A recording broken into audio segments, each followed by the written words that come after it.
For me, I think the first time I discovered the power of this was back in 2010. At that time, I was leading a church here in Nashville called Crosspoint Church, and we were certainly experiencing some growth. But 2010, Nashville had this massive flood, which some people remember. If not, you can go Google it and look at the pictures. It was just a tremendous force of water that flooded our city.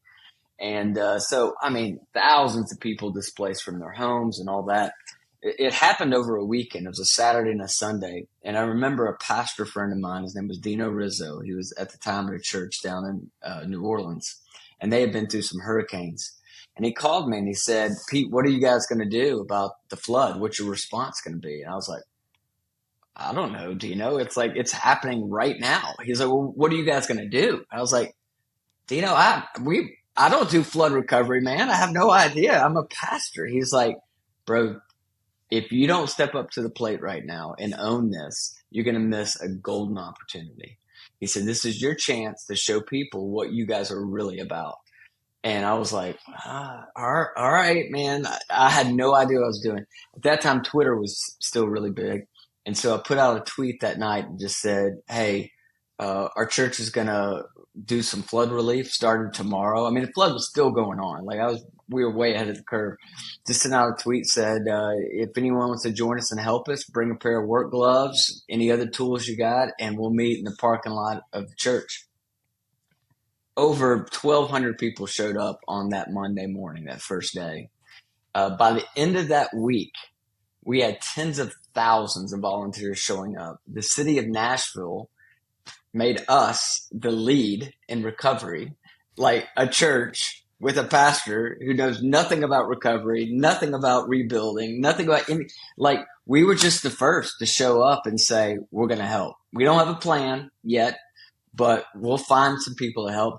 I'm telling you, with over the next month, we had busloads of people coming from other cities that would drive to our church parking lot, get out and say, where can we help? And we were just putting volunteers all over the city of Nashville. Our church was never the same after that.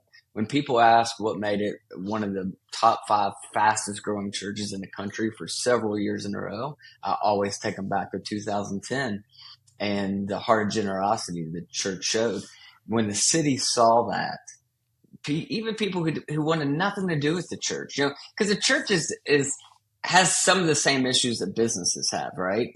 People look at businesses kind of weird. They're just about money, or they're just about getting rich. Churches deal with all that, for-profits deal with as far as people's opinion of them and what they're doing behind the scenes, all that. With that, though, with that event and us getting out there like that, it just changed everything. It put down people's guards, and even people who weren't really even interested in church were like, if I ever want to go to a church, I think I'll go to that church. And then they did. And that was the first time I saw it. After that, man, we just doubled down on it. We're like, this is the easiest way for us to communicate to a city what it is that we're really about, just serving people, regardless of who they were, what their background was, whether they'd ever come to our church or not. We just got out there and we served. And we just kept doing things like that. We started a thing called the Dollar Club, which I love, where once a month we asked everybody in the church, just give $1, just give $1. And everybody give $1.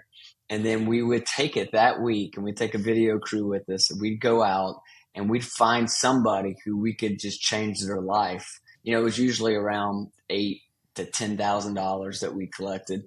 We'd take that out and just bless somebody, just serve somebody, do some construction on their yard or their house or whatever, help them out with some bills.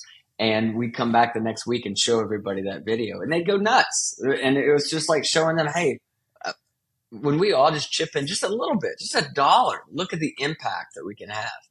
So that for me, TJ, that's the first kind of season of my life where I realized the impact that generosity can have, whether it's money, whether it's time, it really doesn't matter. Just being generous and serving people in your community, I think can have a tremendous impact for corporations.